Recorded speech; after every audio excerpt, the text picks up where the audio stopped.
Hello, what is up? What's good? Welcome into the OnlyBets Sports Podcast Tuesday edition alongside Stern Bets. Drew DeLucchi, I am the Prince of Picks. Got a great show lined up for you guys today. We got the MLB, NBA, NHL. We got the international friendlies as the World Cup nears. We're getting close to World Cup time here. So domestic leagues are winding down. We're getting into the international season. So got a lot of sports on the horizon here. Of course, we'll be sure to cover all of those today.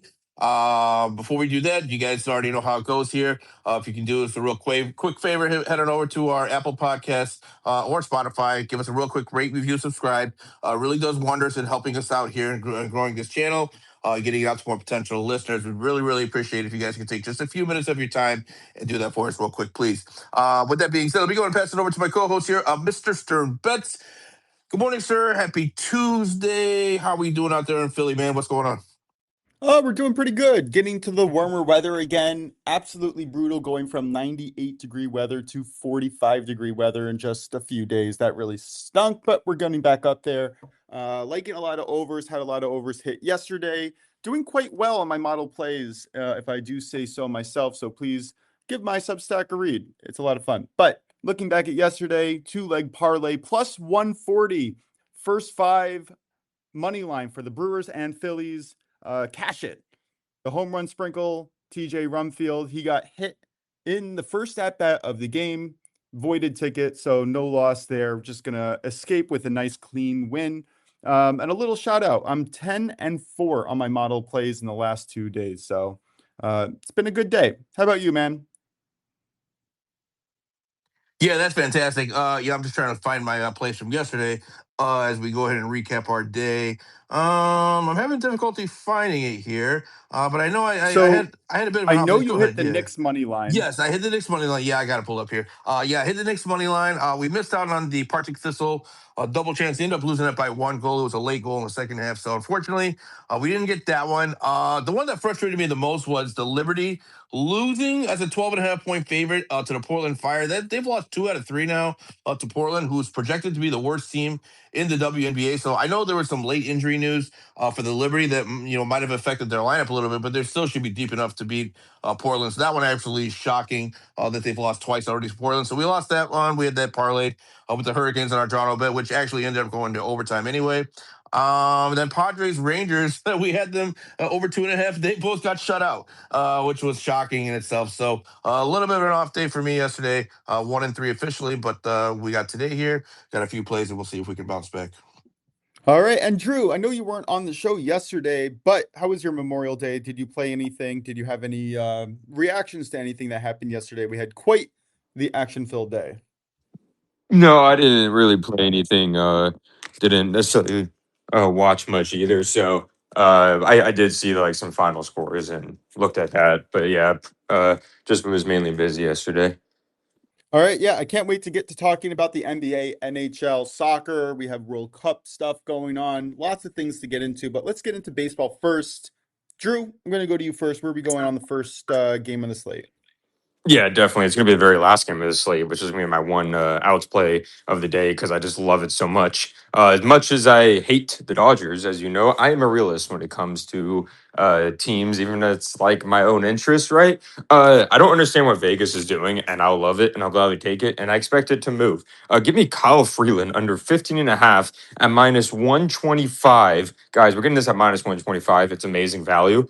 At the end of the day, I know, of course, anything can happen. He can somehow hit, but based off his metrics and how good, I know the Dodgers' offense is a little stagnant, but how good the Dodgers are, especially at home, and they're at a favorable hitting ballpark. Give me him under that because he's had 9 starts this year. The under is 8-1 when it comes to that, and I don't know how much we can really fully trust the Dodgers trust the Rockies, especially Kyle Freeland, who's been struggling to go deep in games. Yeah, I'm going to talk about Kyle Freeland when we get to our home run props of the day, but just a little bit of a preview. He's given up 9 home runs this year. 8 of those have come in the last 5 games. Yikes. Definitely like this play.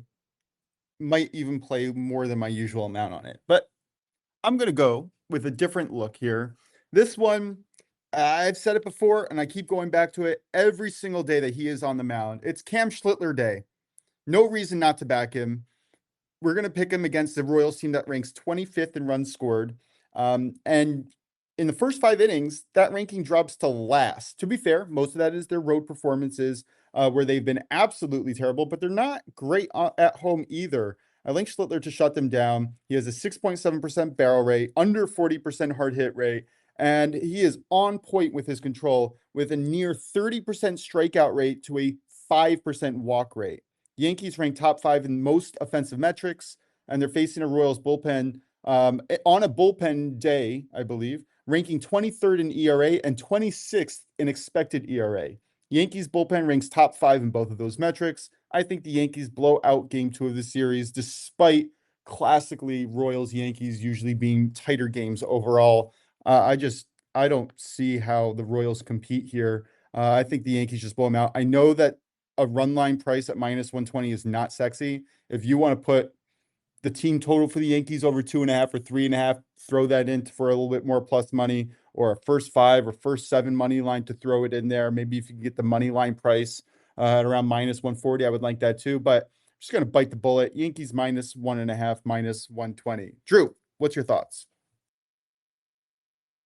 I like that a lot, especially with Cam Schlittler on the mound. You can make an argument that Cam Schlittler right now is probably, I know it's still relatively early, but we can talk about it. He's probably one of the main contenders for the Cy Young. He's been the best pitcher. There's some others, but it's just hard to bet against Cam Schlittler when he's basically walking 6 innings basically at the end of the day.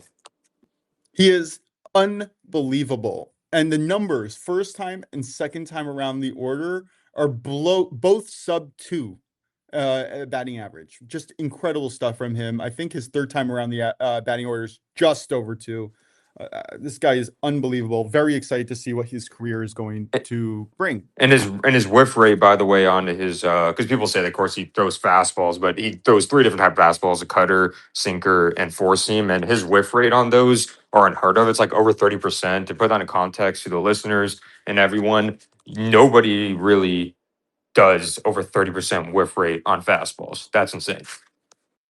Yeah, no, he can move it left, he can move it right, or he can just have it go up or down. It's really impressive to watch the stuff that I feel like we're getting more elite pitchers now than we ever have, right? Oh, it's so much harder to hit a Like, baseball. Oh yeah.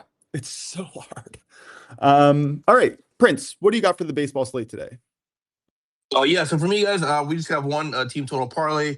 I'm glad to hear that you guys are on the Yankees because I am too. I like the Yankees team total over 2.5 in this one. We're going to parlay that. I'm going to go back to the Rangers again. I'll give you the Rangers team total over 2.5. I can't imagine they're going to have back-to-back struggling nights here against a very suspect Astros pitching staff here. So I'll take the Yankees and the Rangers both. 3+ runs, and you're going to get that at my personal show limit here at minus 150. I don't play anything more juice than that, but it does meet the limits here. So Yankees, Rangers, 3+ runs, minus 150. Yeah, I don't mind that. I do think that the Rangers, while they aren't exactly lighting it up offensively, they should be able to do something today. Yeah, it's going to be an interesting game. Love the Yankee side of this for sure. Yeah, have a good day of baseball, man. Yeah, I was looking at the Dodgers team total over 2.5, but I kind of want to stay away from the 3-leg parlay. So if you wanted to add the Dodgers, that'd probably get you to, I think, around plus money. If you want to do a 3-leg parlay, for me, I'm trying to stick to 2 legs around minus 150 as a max. So. Yeah, I do have the over 8.5 at plus 100 as a play in this game, so I'd like both teams to score here in the Houston Rangers game, and I very much agree with the sentiment of keeping it to 2 legs whenever possible. I do think that the Dodgers do hit really well today. I wouldn't be surprised if they knock it out of the park, literally, but 2 legs is a much easier hurdle to get over. Drew, any last thoughts in the MLB officially? Before we get to our home run sprinkles, we will circle back at the end of our show. No official other plays. All right, Prince, who do you got for your home run sprinkle today? Yeah, so I am going to go back to that Dodgers game tonight. I think we all have action on the Dodgers Giants tonight. I'm looking at Freddie Freeman to hit a home run here, plus 425. I think the environment is right for him, and I think he has a good chance to go yard. So give me him, one of the better hitters in the league, plus 425. Absolutely love it. Like I said before, 8 home runs out of the 9 this year has been hit in the last 5 games. Going into Dodger Stadium with 11.5 miles per hour wind blowing out. This could be over early. Cash all of our plays, right, Drew? Who do you got? Oh yeah, 100%. Especially with the Rockies going in there. I don't. It's just hard because especially with Kyle Freeland, who is a high fly ball pitcher, but who I got, I think it's an underrated game because so Ranger Suarez is pitching for the Red Sox. We used to play pitches the Phillies, so the Braves have a lot of history against him and a lot of success. Also, if you look at the weather, it's going to be 80 degrees in Fenway Park with 43% humidity, 9.2 miles per hour blowing to left center field. And there was between two people deciding. Austin Riley has 2 home runs against him and is batting like 300 against him. Ozzie Albies has 3 home runs against him and is batting 290 against him, and he has like a big sample size. But you know what? Instead of going with Ozzie, my favorite switch hitter, I'm going to go with Austin Riley at plus 500. I'm going to watch Ozzie Albies is going to hit home right now. But I'll say this for the listeners. My official play is Austin Riley, but a good, not a bad dabble as well as plus 650 for Ozzie. So, yeah.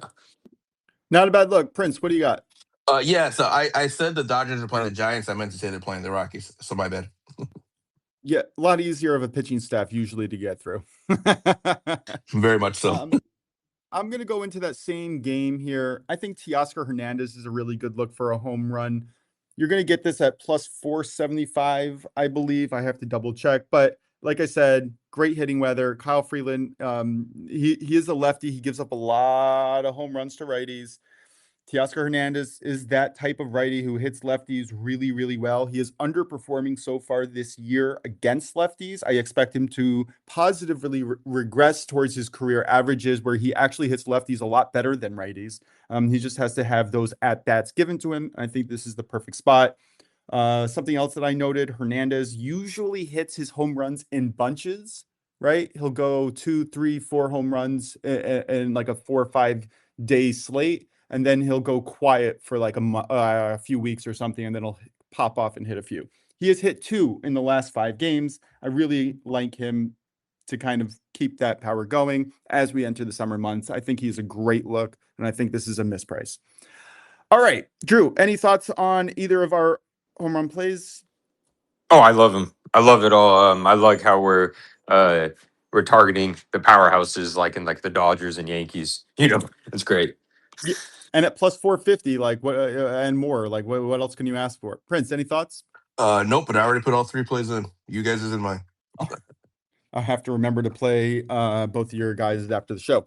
Alrighty. Prince, where are we going next? You want to do NBA? Yeah, let's do NBA. Why not, right? Sure. So to recap yesterday, right? Knicks and Cavs. Look, I said it before, and I stand by it. I think I was proven right. The Cavs looked like they were just shell shocked. I mean, after that collapse in Game 1, they just never seemed the same. And they just don't have any leadership on that team, and it's sad to see. You hate to question the professionals' level of intensity, but I think that was on full display again last night. That's why I thought the Knicks would win it on the money line. We probably should have taken them on a spread, to be honest with you, but that's hindsight's 2020. But in any case, I mean, I didn't think the Cavs really had much of a chance, and they just lit an absolute dud at home in a game that they were facing elimination. So I think it just goes to show just what kind of team this is. I think they have no leadership at all. James Harden is not that guy. Donovan Mitchell, as great of a person as he is, I don't think he's that guy either. And I don't think Kenny Atkinson is the right coach. I don't see him as a championship coach. I don't see him with the leadership qualities that you need from a championship coach. And look, if anyone listened to the post-game interview last night, these guys are making excuses. They're talking about the fact that they have 2 back-to-back Game 7s and that they were tired, basically is what they were saying without saying that directly. And as a professional athlete, you can't say that. You have to come up with something X's and O's. You have to come up with something other than saying that you were tired. It's just not an excuse that's not going to be accepted by the media or by PR, by the fans, by anybody. And so I thought that was really weak of them, honestly, including Donovan Mitchell and James Harden, both insinuated basically the same thing. that they had no legs because of the 2 back-to-back game sevens. So you know what? If you can't handle that, then you're just not a championship. You don't have the championship mentality. Drew, do you have something to say on that? Oh, I was gonna say, didn't the coach also say that they won an expected score? I'm like, what the heck? Yes, is that not the craziest thing? I thought so. It's something to the I water never with heard Cleveland. that. Well, something to the water with Cleveland head coaches because just when you thought, remember the Cavs, the first coach that LeBron had, oh my God, David Blatt, and he said, oh, a coach makes the same decisions as a fire, was it an airplane firefighter?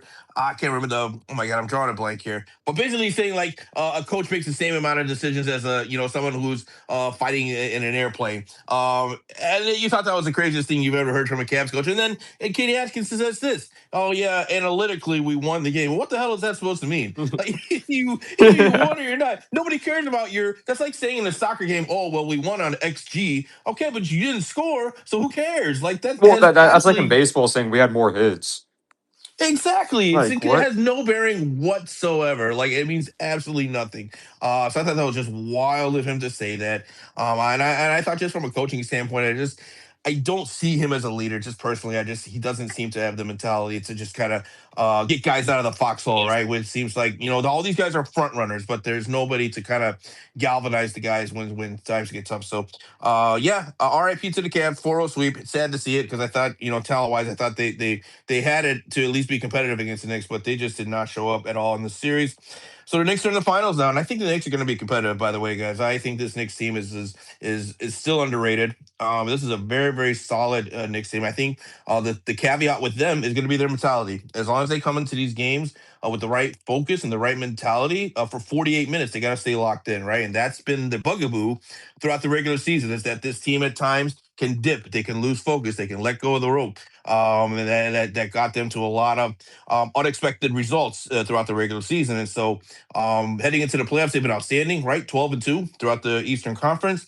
And now they're going to take on a juggernaut, whether it's the Thunder or the Spurs. And there are lines out already on FanDuel. FanDuel has what they call a hypothesis series, basically hypothesis lines out. So whether it's the Spurs or the Thunder right now are 6.5-point favorites in game one, and the Spurs are 4.5-point favorites. The total is essentially the same. I think it's like 217 and 218 and a half respectively for the two series. So either way, the Knicks are going to be dogs in the first round, or I mean the first game, I should say, of the finals. But I absolutely think, again, the only caveat with them is the staying focused, locked in mentality. If they can do that, I think they can absolutely compete with either the Spurs or the Thunder. So I think it's going to be a great NBA Finals. And then Stern might be busy, so let me just continue on here. And then if you have any thoughts, Stern, you can jump in after I finish for the Spurs and Thunder tonight. Though we do have them, of course, Game 5 tonight. Series all tied up at 2 apiece. Thunder coming to this one 5.5-point favorites. For me, I'm just gonna play the total here. I think it's a defensive game. I'll take the total. Spurs Thunder under 216.5 at -110. I think both of these teams are laying their hats defensively here. That's really where they get after. That's really where they're elite amongst other teams. And so I think you're going to see a defensive battle in this one. And another thing, the refs seem to be not blowing the whistle. They seem to be swallowing their whistle here in the playoffs. And so SGA is not getting all those calls that he was getting during the regular season, which I think is going to obviously affect his point total because he's not getting those points that he gets from the free throw. He probably gets more points from the free throw than maybe any other player in the league. And so he's not getting those calls. And that's going to affect his total, which obviously is going to affect the game total as well. So I think you see two teams here come out very defensive minded. Both teams going to get after it. You could see some hard fouls. I think this is going to be a really gritty game, in my opinion here. So I'm going to take the under 216.5 here between the Spurs and the Thunder at -110. Drew, any thoughts on this one? I like it a lot. Yeah. Cool. And did you have any plays? I know Stearns stepped away for a minute, Yeah. so I'm going to pass it back to you. Do you have any plays for the Spurs and Thunder tonight? I know you've Yep. been crushing it with our player props. So you got anything for player props tonight? Yeah. You spoke of foxholes, remember? So let's Yeah. go to let's Okay, go to De'Aaron De'Aaron Fox. Fox. You like that? Nice. Yeah. Well done. Yeah, exactly. We'll go to De'Aaron Fox. He played the last two games of the OKC series. He played the last two games of the OKC series because he was hurt the first two games, and we've noticed when he's played those two games, he's been taking more, stepping back, scoring, and being more into like a assist and rebounding machine. Because if you look at his last two games in general against the Thunder, he's had I've rated 10 rebounds and 5 assists and 7 rebounds and 6 assists. He's only had 12 and 15 points. So I like this line for rebounds and assists that I found in Fanatics. Over 9.5 rebounds and assists at -105. And I think that's a really good value for we see a guard who has been clearly just, since his injury, like I said, he's been focused on getting rebounds more and not really. He's letting others score as well too, and he's been very impressive in that matter. And most importantly, I will say too, if you just look at his minutes played, he's only played 31 minutes in both those games, and still somehow got those 10 rebounds, 5 assists, 7 rebounds, 6 assists, and even the game before that, he had against the Timberwolves, he had 4 rebounds and 9 assists. So if they boost his minutes up even past 31, I think this is even better chance of hitting. Yeah, I think that's an absolutely solid look there. He could get that in assist alone. I mean, because I think what they're asking him to do right now is basically run the offense, right, control the ball, and not turn it over. That was the problem with Stephon Castle when Fox was out. Castle was turning the ball over too much. So Fox is kind of stabilizing that position. And you're absolutely right. He's looking to get other guys involved more so than himself. And I think that's absolutely the right approach with the amount of talent that they have on this team and the amount of scores that they have on this team. So I love it. I think that's a really solid play, and definitely going to be tailing here as soon as we get He also off the said show he's here. only he's not even 100% yet, and of course we saw that with Tatum when Tatum won. I know he had a different injury, much harsher one, but when Tatum just came back for the first time, he was racking up those like rebounds and assists, because he was trying to ease Yeah. himself in. 100%. I think that's kind of a natural instinct, right? That probably after you come back from a long injury, like you want to, you want to kind of ease into the game, and and kind of maybe get your other guys involved before you feel the confidence to, be explosive and do the things that you can do offensively from a scoring standpoint. But yeah, absolutely. I mean, and De'Aaron Fox has the intelligence and the vision, of course, to get the assists and the intensity to get the rebounds as well. So really like that play a lot. I think that's a very very solid look. All right, I think Stern is still away, so we're gonna go ahead and we'll move it over to hockey, and then we'll get unless Stern is back. You Um, back, Mosh? I am back. I don't really have any thoughts in the NBA. I'm just waiting and seeing and looking forward to watching some great basketball. Yeah, 100%. I think that's the way to look at it here. All right, cool. So let's go ahead and move over to hockey, NHL. Drew, I'll pass it back over to you again. You got any thoughts for the NHL tonight? What do we got? We got the Knights up 3-0 against the Yeah, Avalanche, which I think is pretty shocking to everyone. I don't think anyone saw that coming. so you're saying there's a So chance? So you're saying there's a chance? You're telling me there's a chance? Hashtag Dumb and Dumber. But yeah. So what are we thinking here? Did the Knights get it done? Did they shock the world? Did they sweep the Avalanche? Oh man, I don't know. Like, because of course my pick to win it all from the very beginning was the Avalanche, and it's just been very disappointing. I'm just gonna say this: it's not even Avalanche being yourself. Like, I'm gonna give credit where credit's due. The Knights are just completely outplaying them.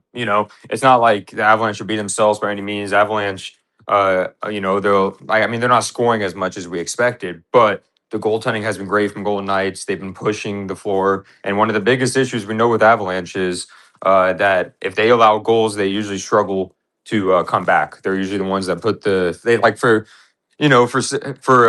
God's sakes, as they would say, like they barely lost any games in regulation in general. So I didn't know if you had a take on that series before I picked my play so far. Yeah, I do. Yeah, I do. I agree with what you're saying, but I can't see the Avalanche getting swept here. I Yeah, think they're too same. good of a team to lose 4-0. So I'm going to back the Avalanche here tonight, straight up on the money line. You're going to get that at -115, which is extremely playable price. And I just can't see that. I think they're too good, too talented to get swept by the Knights. So give me the Avalanche straight up on the money line to avoid a sweep.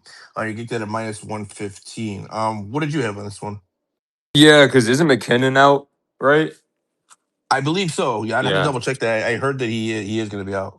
Yeah. I actually do have a shots on goal because because I saw that he was out, and yeah, that's what my plays was because I saw he was out as well too.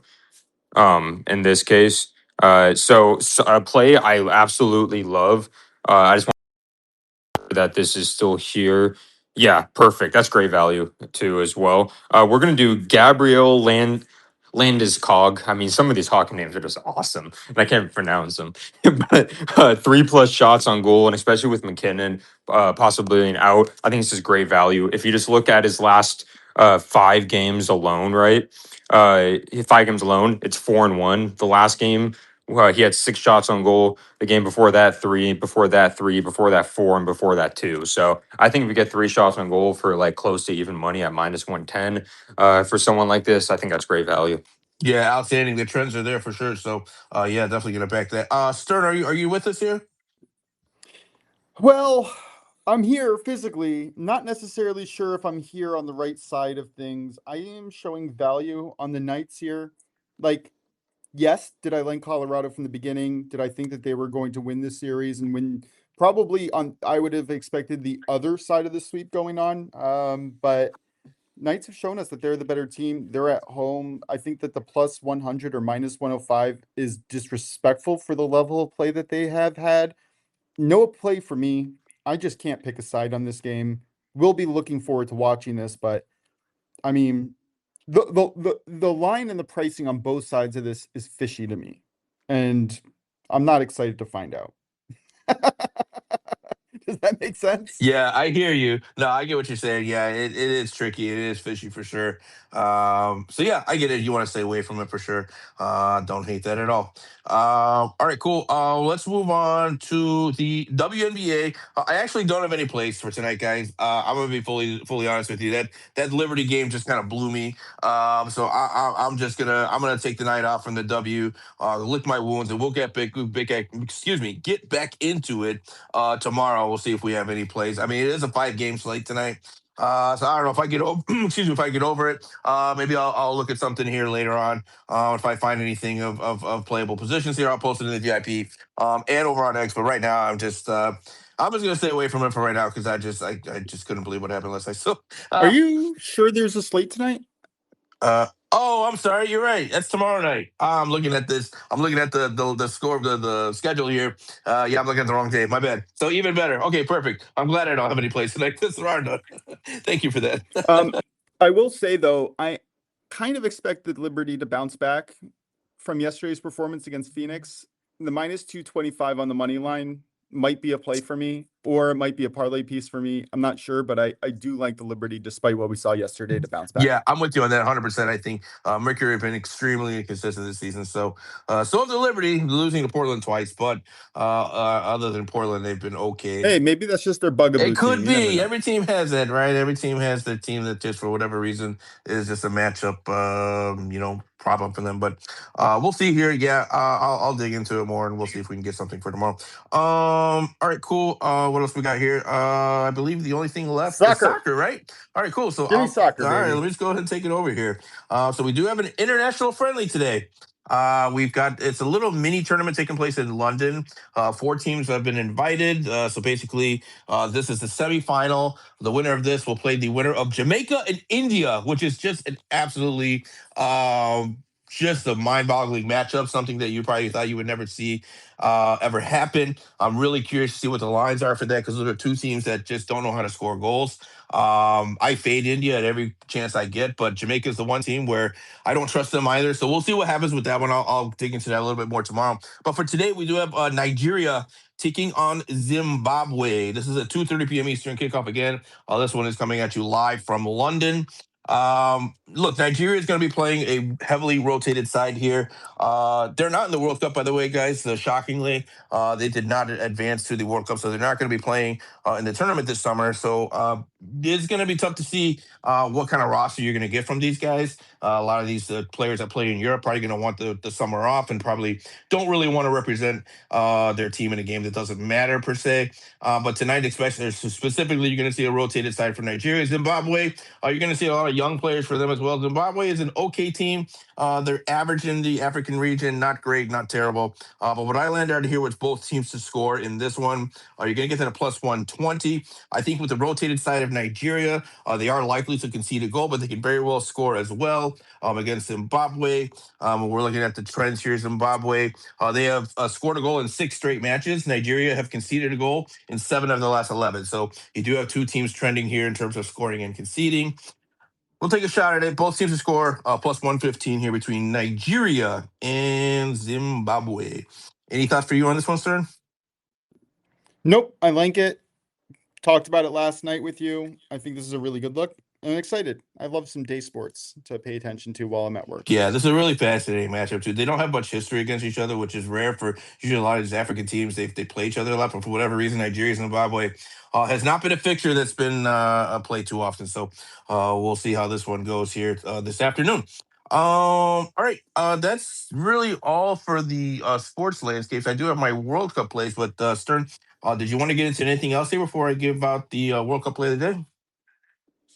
So not an official play yet, but I did take it for a half unit last night, and I'm looking through it to see. But Australia, I think that they have a really good chance. I think they're being undervalued here. The first game, who are they playing with? Who are they playing again in the first what was it, June 27th or something like that? Who's that first team that they're playing? It should be I Turkey. forgot. Turkey. Turkey. Yep. So I took them double chance against Turkey in the first round. I got it at plus 100, and I thought that was a really good value. Sorry, the game is on June 14th. I got Australia double chance at plus 100 against Turkey. I think the wrong team is favored here. I'm probably going to sprinkle on Australia's money line or tie no bet as well. I really like them. This is my first World Cup play, so take it with a grain of salt. I am going to be diving into these games in the upcoming weeks as more data becomes available to me. So something to look out for, but I did take it as a half a unit play so far. How do you like this one? Yeah, so a couple of thoughts on that. One, I actually think Turkey should be favored. So I would have to disagree with you on that. I think Turkey is the right team to be favored. Having said that, I am high on Australia. I do have them as part of the World Cup podcast that we published about a month ago now. One of my plays was Australia to qualify from this group at minus 115.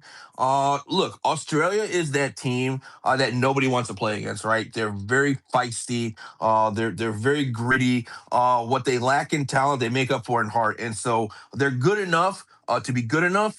But it's their passion. They play with a lot of passion. They play with a lot of national pride. But they're just a very, very physical team, and really, it's just a team that nobody wants to play against. Because at any point they can really muck things up.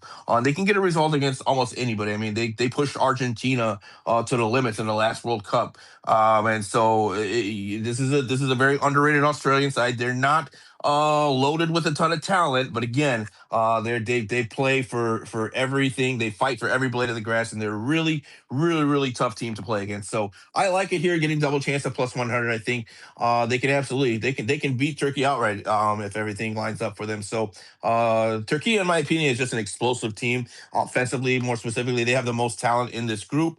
When you're talking about high end talent, it is Turkey far and away above the other teams in this group. But they're very suspect defensively, so we'll see here. But I like that play. I think Australia. I expect them to get enough points to get out of the group. So somewhere along the line, whether it's against Turkey, U.S., or Paraguay, I think I think Australia is going to have enough points to get out of the group. So I would say that's a solid play, and I think there's a good chance of that one hitting. Cool. What's your play? Yeah, so so let's go ahead and get into it, guys. My FIFA World Cup play of the day, as we are just 16 days out from the first kickoff of the World Cup. I'm looking at Portugal here. I'm going to take their team total under 10.5 goals here. You're getting to that at minus 125. We're looking at the group here, and sorry guys, I should have had this pulled up. I'm sorry to have you filibuster again, but I need you to filibuster for a minute as I pull up this group, or I can just keep talking myself and filibuster on my own. No problem. I I'm totally not forgot good to pull this up. Okay, here we go. I got it here.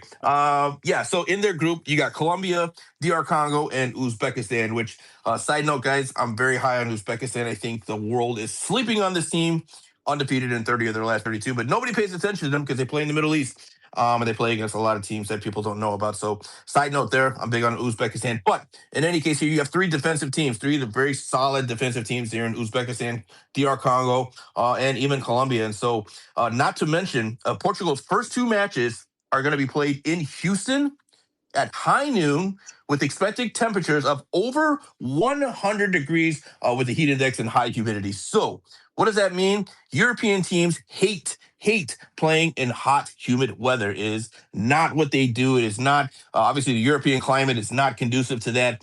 DR Congo won't have a problem with that. Uzbekistan won't have a problem with that. Colombia won't have a problem with that. But it is absolutely going to affect Portugal. And so I think those ingredients combined with playing three defensive teams. Now, of course, this under 10.5 is expecting that's implying that Portugal, according to the books, is probably going to at least make the quarterfinals, right? Because they wouldn't put 10.5 goals for just a group play. So obviously, they think Portugal is going to make a deep run. I'm not so sure about that. I put Portugal as a second tier team. I don't think they're top tier. I think they're second level. But I think they have a tougher group than people expect here. So I'm going to take their under here. I think it's too many goals. And usually when you get to the knockout stages, scores are lower scoring anyway because teams have a lot to play for and they tend to play more cagey because there's so much on the line. If you're going to get goals, it's usually in the group stage. But again, you have three defensive teams here in the group stage, hot, humid weather. Everything is going against Portugal, in my opinion. So I think that total is way too high. So give me Portugal team total under 10.5 goals. And that comes in at minus 125. Before I get to the World Cup story of the day, Moshe, any thoughts on that one? Yes, I also have value on fading Portugal in game one. Like I said, I'm going through the games, slowly filling out what I like, what I don't like, but probably going to be a play for me as well, fading them early on in this tournament. Yeah, for sure. Yeah, I mean, like I said, I think they're a little bit overrated right now. I mean, they're a good team, but this is a tough group, and I think they're getting they're getting a little bit too much praise here for this group. I don't think this group is being rated high enough, in my opinion. Michael, I see that you came on to be a speaker. If you want to unmute yourself, good morning. First of all, thanks for jumping on. And what did you have for us? Yeah, of course. Thanks for having me. Would it make a difference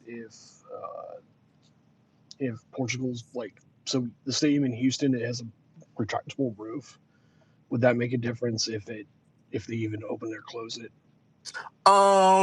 Not too much because again, I think these teams are still defensive. The weather is just an extra caveat in my opinion, but I don't think it's a determining factor. Congo very much is a defensive team. I think they allow some of the fewest goals in African Cup qualifying. African World Cup qualifying, I should say. Uzbekistan again, very defensive, sound team. So whether the weather is hot or not, I don't think is going to be the deciding factor. But if they decide to leave the roof open, I do think it could have an impact. But if they close it, I'm still on the same play. So hopefully that answers your question. And then if you have anything else, Michael? Nope, that's it. Thanks. Awesome. Appreciate Cool. it. Perfect. All right. Stern, anything else before I get to the story of the day? No, let's get to the story of the day. I'm excited. What do you got? All right, cool. All right. So our World Cup story of the day. I'm going to read this exactly as it is written here in the article. The title: a final played with two different footballs, soccer balls there for our American audience. This is from, again, the first World Cup in 1930 in Uruguay. Let me read it off to you guys here. The rivalry between the two finalists, Uruguay and Argentina, was so intense that they couldn't even agree on what ball to use. Both teams insisted that using their own manufactured ball was a matter of national pride and competitive fairness. To prevent a pre-match riot, the FIFA president intervened with a bizarre compromise. Argentina would provide the ball for the first half, and Uruguay would provide their ball for the second half. The ball actually seemed to matter. Argentina led 2-1 at halftime using their ball, but Uruguay dominated the second half using their own ball, storming back to win 4-2. So imagine, Moshe, that it seems like Deflategate all over again. Imagine. I was literally just thinking Deflategate. Right? imagine, in the finals here, right? The Spurs come out and say, you know what? No, we don't want to use the official ball. We want to use our ball. And the Thunder say, no, we're going to use our ball. Our ball is better. And Adam Silver comes out and says, all right, guys, we'll play with the Thunder ball first half, and we'll play with the Spurs ball. That's just a wild compromise that you would just never see in today's sports. I am astounded that that story ever saw the day of light, and the fact that they never did anything about it. Or did they do anything about it? No, That's pretty crazy. it's official. It's in the record books. Yeah, Uruguay won the World Cup using their own ball in the second half after Argentina were up using their ball in the first half. That's just such a wild compromise. It just wouldn't even be thought of in today's sports. Yeah, that's pretty wild. Well, it was thought of just 5 years ago by the Patriots. True facts. Oh, I have a World Cup fact.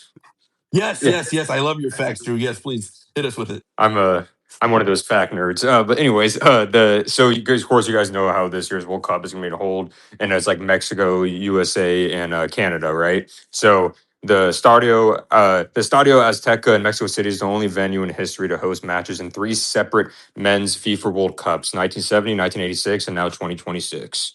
So that's pretty cool. It's pretty interesting. Wow, that is pretty interesting. Yeah, there's no other stadium that's done that, right? They're the only Nope. one.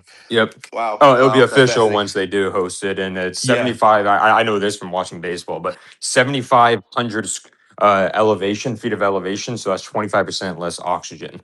So that's gonna be fun. Yeah. Whoever has to play there playing soccer. Yeah, absolutely. You're onto something there, Drew, because that's going to have an impact on the matches that are being played there, depending on who's playing there and their fitness level and stuff like that. But it's one of the highest elevations in the world. The only one higher is in Bolivia. They play their national, and I don't even think it's the capital, but La Paz is where they play, and that thing is I think like 9,000 feet above sea level, which is just insane to think about. But I mean, to your point, that's and that stadium, if you ever seen it on TV, it looks beautiful. It's a It's stadium. beautiful. That's like a fan. Just a What was it? Wyoming is one of the highest in the U.S. with 7,500. There's a portion I know that because my family has a house in Jackson Hole. I think there's like it can go up to like 7,500 there. Yeah, incredible. It's definitely a deciding, or not a deciding factor, but an implication for sure when you talk about that level of altitude. So, all right, cool, Stern. Anything else? Did you want to get into our question of the day? Do you have a question for us today? I do not have a question of the day yet. I can definitely look it up if neither of you guys have one, though. I don't have any. Drew, did you have any for today? Yeah. So I know I mentioned this a while ago. There's this podcast I like. It's called the Rushmore Podcast. It's a really cool podcast where this guy he's like the CEO of TKO, the company. His name is Ari. He can be kind of annoying sometimes, but he's very interactive with like certain people. Like he brought in Matthew Stafford and Troy Aikman on to do like their Mount Rushmore of like receivers and stuff, right? And stuff like that. And it was really cool. They have like debates. He does it with like a lot of famous athletes. He brought like defensive players, most feared players, and then he brought Brady and Peyton on for the receivers, and like he does a bunch of other, not just sports. But what I was thinking is, what would based off of your favorite sports teams, right? What would be on your Mount Rushmore of players, right? It doesn't have to be the best players necessarily, the most impactful, but like who do you think? Because I know people are different fans of different like states sometimes and stuff. All mine are in the Bay Area, but if that makes sense, Mount Rushmore of your favorite teams. So you can only pick 4 players. Okay, I'll go first. So I'll go with the Phoenix Suns. Mount Rushmore of the Phoenix Suns. You gotta put Charles Barkley on there, 100%. Oh, so it can split, by the way, if you wanted to okay. pick one from the Suns, one from another team, or you can do all for the Suns. Okay. Yeah. Okay, all right. So just the sport then. All right, so we'll all do the NBA then. Actually, I'll do the Suns because the NBA is a lot harder. There's a lot more options. Sticking with the Suns, then I'll go Charles Barkley. Has to be on there, 100%. I was a huge fan of Kevin Johnson myself. I thought he's one of the more underrated guards. I don't think he gets talked about enough when you talk about elite guards in NBA history. Kevin Johnson was that dude. By the way, if you guys have never seen his dunk over Elijah one, go Google it, YouTube it. One of the best dunks of all time. So give me Kevin Johnson, give me Charles Barkley. Got to go with Steve Nash, 2-time MVP, one of the best point guards in the history of the league. His vision is second to none. And for my fourth, that's tough. There was a lot of really good Suns players that I really enjoyed watching. I loved watching Stoudemire, but I don't think he makes the Mount Rushmore. You got to go with Devin Booker, no? I mean, Devin Booker's been one of the more consistent players in Phoenix Suns history. He's been a walking bucket since he got there, and it hasn't changed. The knock on him obviously is that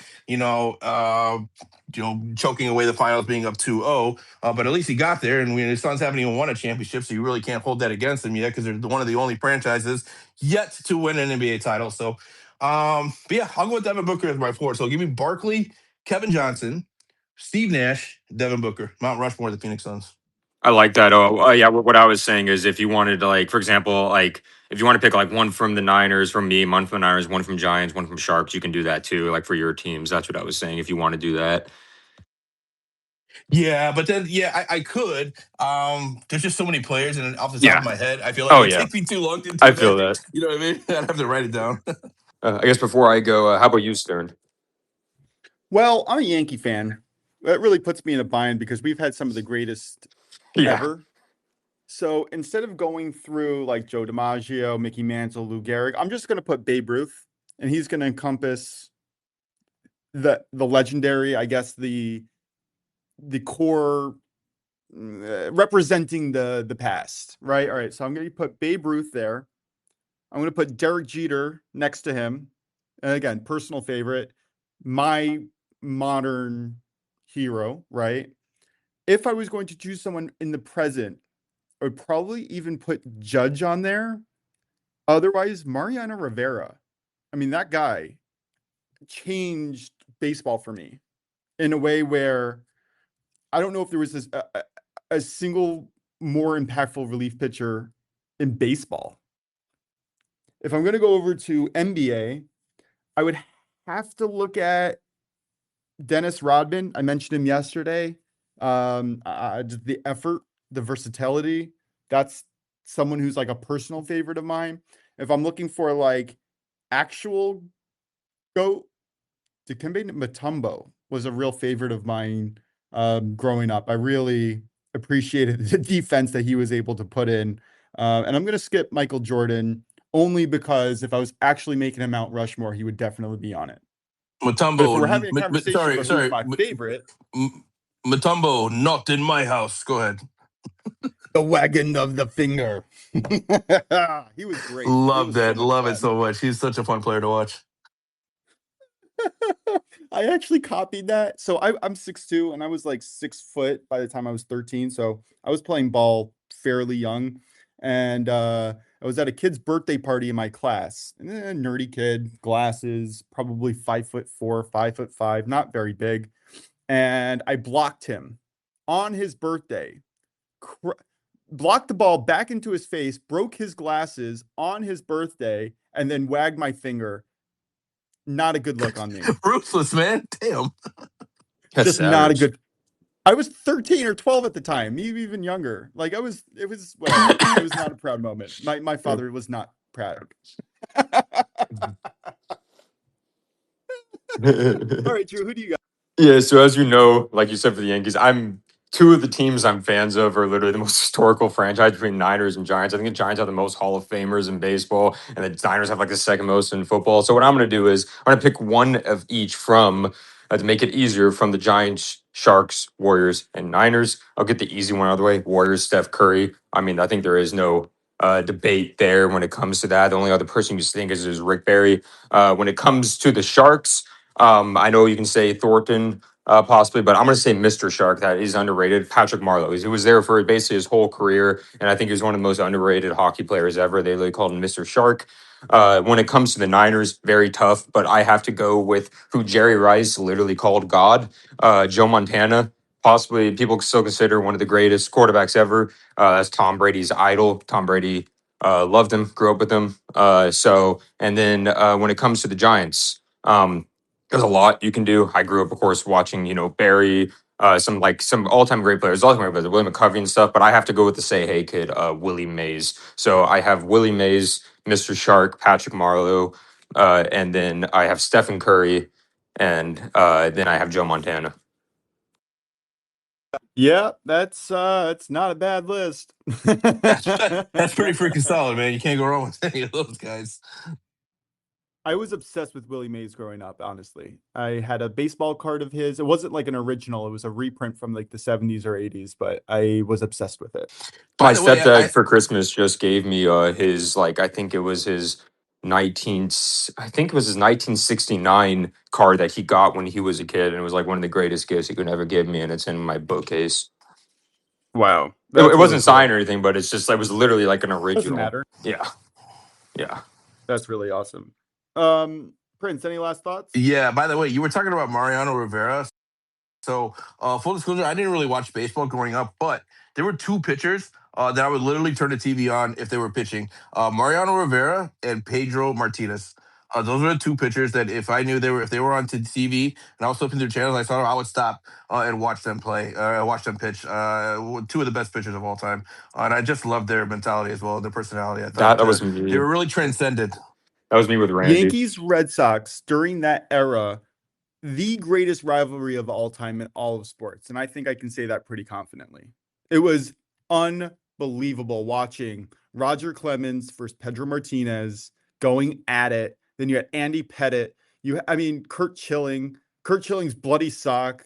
My God, there was so many great moments growing up. I'm Randy really happy Johnson? that I grew up in Randy Johnson. Didn't Randy Johnson did Randy Johnson pitch for the Yankees at all or no? No, he pitched for the Okay. he pitched to I know he Mariners, Diamondbacks, and then he pitched for the Giants for like the very end. Yeah. One of the greatest pitchers of all time, and I cannot believe that the Mariners let him go. That was such a mistake. The Mariners, 1999 to 2001, had some of the greatest talents across the board, hitting, pitching, just unreal. And then they let a lot of that talent walk. I don't know if it was probably money related, but. And then Randy won 4 straight Cy Youngs with the Diamondbacks in the World Series. Yeah. and they let go Curt Schilling to the Red Sox. It was just, they could have been the most dominant team, I think, of that decade. Right after the Braves. Braves also dominant during that time period. You guys probably, the Diamondbacks probably never make it in 01. I don't feel bad for them because you guys won like 5 world championships in the 90s and stuff, but you guys almost won I think it was 5 in a row if it wasn't for Randy Johnson and the Diamondbacks. So, yeah. Yeah, and then the Marlins kicked us out in 2003. That was so dumb. good. It wasn't fair. Didn't the Cubs have a really good pitcher too? What was it Kerry Wood? Right? Oh yeah, Mr. Strikeout. Sure. Yeah, he was fun. He was a fun Stratomatic card. And Lee Smith for the Cubs too was really good. Yeah, I remember watching Kerry Wood a lot back in the day. We've come up on the hour of our show. As much as I would love to keep talking about this, we should probably wrap it up. Drew, why don't you recap us with your best bets? Yeah, Kyle Freeland under 15.5 outs at -125. De'Aaron Fox over 9.5 rebounds and assists at -105. Gabriel Landeskog 3+ shots on goal at -110. Sprinkle Austin Riley home run at +500. Please say Gabriel's name 3 times fast. Just the last name for me, please. I'm just kidding. Please don't. Oh gosh. I am looking at yesterday's plays here. I have the Yankees run line -1.5, -120, and my home run sprinkle a day. Oscar Hernandez at +470. Prince, close us out. Yep. So give me the Yankees and the Rangers, both team total over 2.5. You're gonna get that at -150. I'll take Freddie Freeman here to hit a home run at +425. Just a light sprinkle on that. In the NBA tonight, give me the Spurs Thunder under 216.5, run -110. NHL playoffs, I'll take the Colorado Avalanche on the money line to avoid a sweep. We'll get that at -115. International soccer today, we got a friendly between Nigeria and Zimbabwe. Give me both teams to score at +120. And then your FIFA World Cup play of the day, I'm going to take Portugal. Team total under 10.5 goals. Comes in at -125. That's going to do it for us today, guys. This has been the Only Bet Sports Podcast Tuesday edition with Drew DeLucas, Stern Bets. I'm the Prince of Picks. Shout out to Michael Spellman. Thanks again for his contributions. We hope you guys enjoy the rest of your afternoon. We'll be back again tomorrow, 11:30 a.m. Eastern, Monday through Friday, live on X at Only Bets Podcast. Once again, we appreciate you guys. We will talk to you all soon. Thank you.